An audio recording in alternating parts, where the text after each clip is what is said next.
우리가 동화 중에 잘 알고 있는 아기 돼지 삼형제 이야기에 대해서 여러분 잘 알고 계실 것입니다. 내용은 간단하죠. 초가집도 날아가고 나무집도 날아가고 결국 정성스럽게 쌓은 벽돌집만 남았다는 그런 이야기입니다. 그 동화에서 주는 교훈은요. 살아가면서 괴롭더라도 오래 걸리더라도 나를 지켜줄 그런 곳을 제대로 만들자. 정성스럽게 무언가를 하자. 이런 이야기들을 교훈으로 갖고 있습니다. 그리고 현대인들은 내 위를 막아줄 나에게 내리는 비를 막아줄 지붕을 원하고 추위를 막아줄 벽과 도적을 막아줄 목재과 대문을 만들기 위해 최선을 다해 살아갑니다. 그런데 문제는 거기에 대한 우리 아기돼지 삼형제에서의 말하는 벽돌을 어떠한 재료로 삼는가 거기에 있다라는 것이죠. 세상의 풍파를 막아줄 지붕과 집과 대문은 경제력을 통해 쌓아가려고 노력하고 있고요. 인맥이나 자격증 등을 취득해서 무언가 나를 지켜줄 것들을 찾아가려 합니다. 그렇게 노력하지만 자연재해나 기근 혹은 세상의 풍파가 우리를 향해 다가오게 되면요. 쉽게 무너져 내린 것들을 보게 되고 내가 쌓아 올린 것들도 아무런 소용없다는 것을 알아내게 되는 것이죠. 아무리 튼튼하게 쌓아 올려도 소용없는 것만 같습니다. 그런데 우리 그리스도인들이 제대로 쌓아 올려가야 될 벽돌 재료는 또 다른 것이죠. 하나님께서 주시는 말씀으로 우리의 삶들을 채워 올려가게 되는 것이 우리 그리스도인들의 모습일 것입니다. 그러나 우리는 여전히 죄악 가운데 살고 있어서 하나님을 거부하는 인생으로 점철된 모습을 살아갈 때가 많습니다. 그러할 때 오늘 본문은요. 우리 연약한 죄인이 붙들고 살아가야 할 것이 무엇인지 다시 한 번 더 가르쳐 주고 있습니다. 오늘 여호수아 20장에서는 도피성에 대한 이야기를 다루고 있는 것인데요. 그리고 이 도피성 제도를 통해서 우리 그리스도인들이 무엇을 의지해야 되는지 다시 한번 생각해 주게 하는 것이죠. 오늘 본문 1절부터 보니까요. 하나님께서 여호수아에게 자신이 모세에게 지시한 것을 따라서 도피성을 지정하라 이렇게 명령하신 내용으로 시작합니다. 그리고 이 도피성이라는 것은요. 어떤 사람이 자신의 의도와 관계없이 다른 사람을 살해하게 되었을 때요. 그러니까 과실치사를 말하죠. 그 상황에서 가해자가 피해자의 가족에게 보복을 통해서 죽임을 당하는 것을 막기 위한 장치가 도피성이라는 제도다라고 설명해 주고 있습니다. 그럼 이 의도하지 않은 죽음의 이유, 성경적 표현으로 부지 중에 살인한 자는 어떤 사람들인가? 앞에 19장의 예를 살펴보면요. 의도하지 않은 그런 죽음의 경우가 나타나는 것이죠.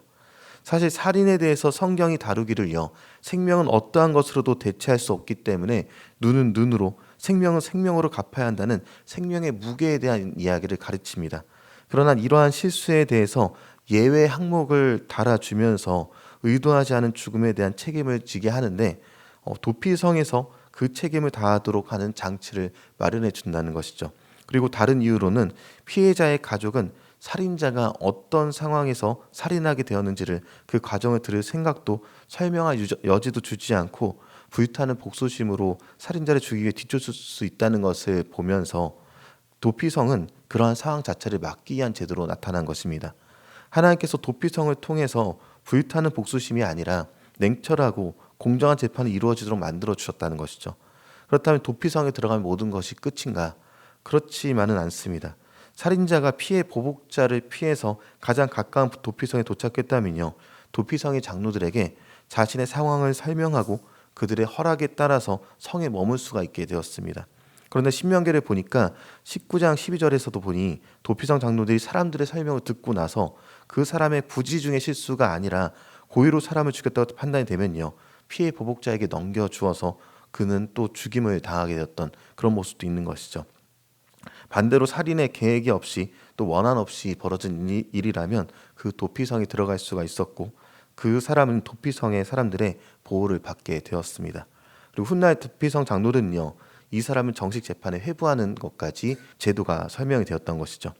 그리고 6절부터 보니까 재판을 통해 그가 도피성에 머물러야 하는 타당한 이유가 인정이 되면 그는 도피성에서 당시의 대제사장이 죽을 때까지 그 성에 머물러 있어야만 했습니다. 실수로 살인한 것이라 해도 성경은 그를 살인자라 명칭했습니다. 어쩌면 피비의 보복자에게 죽임을 당할 정도의 죄는 아니라 할 수 있겠지만 어떠한 형태로든 사람을 죽인 살인자는 그에 합당한 처벌을 받아야 한다는 것이었죠. 이것이 일종의 도피성을 벗어날 수 없는 그러니까 도피성에서의 감금 행위를 통해서 그는 그곳에서 살아가게 되었습니다. 그리고 그 기한을 대제사장이 죽을 때까지 도피성에 머물러야 한다라고 했습니다.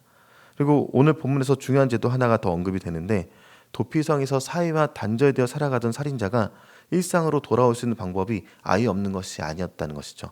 방금 말씀드렸던 것처럼 대제사장의 죽는 날부터 사이로 복귀해서 자신의 성읍과 자신의 집으로 돌아가 일상생활을 이어갈 수 있는 일이 대제사장의 죽음 이후에 일어난 일이었습니다. 신명기 35장 32절에서는요.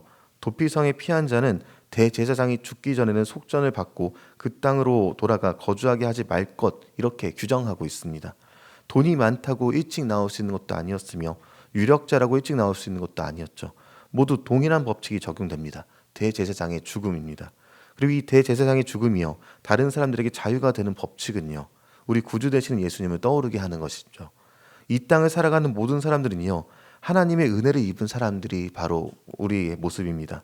태초에 약속이 깨진 이후에 모든 사람들은 죽음을 향해 달려가고 있습니다. 그러나 우리 인생의 도피성 되신 예수님께 피할 수 있게 만들어 놓으신 것이죠. 그리고 주님께서는요, 그분의 죽으심으로 우리에게 온전한 자유를 허락해 주시기까지 하셨습니다. 그렇기 때문에 우리 그리스도인들은요, 구약에서 이 도피성 제도를 읽게 되면 자연스럽게 예수님의 죽고 다시 사심을, 우리의 죄를 담당하셔서 대신해서 돌아가신 구속의 죽음을 자연스럽게 생각하게 되는 것입니다. 우리도 연약하여서 부지 중에 실수로 다른 사람에게 용서받지 못할 그런 잘못을 범하기도 하며, 혹은 누군가를 향해 불타는 복수심으로 보복의 악순환을 이어가기도 할 것입니다. 그럴 때 우리의 대제사장 되신 예수 그리스도께서 우리 대신에 피 흘려 죽으시기 전까지 우리에게는 하나님의 공의의 기준에서 영원한 형벌이 기다릴 뿐이었다는 것을 기억해야 되는 것이죠.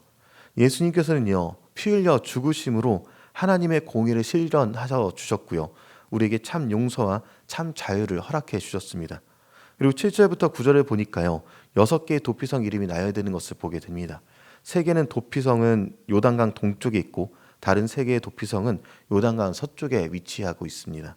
하나님께서 6개의 도피성을 만들라고 명령하신 이유는요, 이스라엘 전역에 도피성을 지정해서 접근성을 높이기 위한 것이었습니다. 누구나 쉽게 찾아갈 수 있어야 하고, 모든 지역에서 도피성으로 갈 수 있도록 길도 닦아 놓아야 했던 것입니다. 그러니까 도피성에 이르기 전에 보복을 당하지 않기 위해서 가까운 곳들에 위치하게 된 것입니다. 9절의 말씀을 같이 한번 읽어보도록 하겠습니다.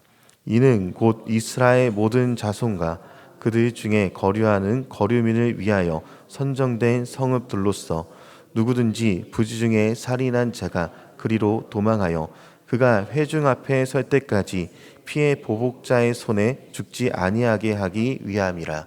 아멘. 이 도피성 제도는요, 이스라엘 백성뿐만 아니라 그들과 함께 거주하는 다른 민족들에게도 적용이 되었었습니다. 하나님의 보호하심은요, 죄인인 우리가 정당한 심판을 받기까지 유예하도록 하심이 있었던 것입니다. 그리고 심판의 날이 왔을 때 우리가 죽어 마땅한 죄인의 모습으로 나아가지만 대제사장의 죽음이 죄수들의 자유를 이야기시킨 것처럼 우리 구주 예수님이 우리를 대신한 죽음이요, 우리에게 자유를 주셨다는 것을 기억하게 하는 것이죠.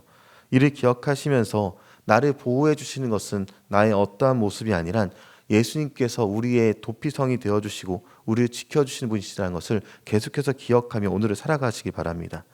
자유를 주신 하나님의 은혜를 오늘의 삶에서부터 찬양하시면서 오늘 주님께서 주신 모든 것에 감사함으로 온전히 주님께 맡긴 바 되는 저 여러분의 모습이 되길 주님의 이름으로 소망합니다.